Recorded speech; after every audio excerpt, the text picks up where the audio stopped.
কেউ দিল্লিতে পালিয়েছে, কেউ লন্ডনে পালিয়েছে, আবার কেউ ইউএসএ পালিয়েছে।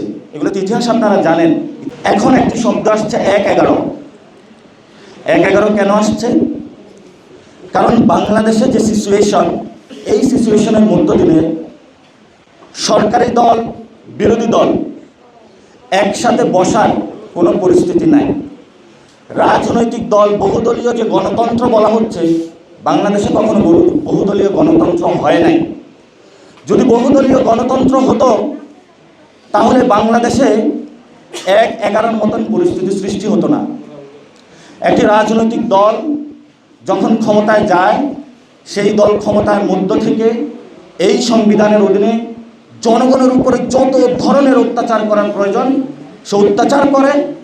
যখন জনগণ সংগ্রাম করে, তারা পালিয়ে যায়, বিরোধী দলের কোনো স্পেস থাকে না।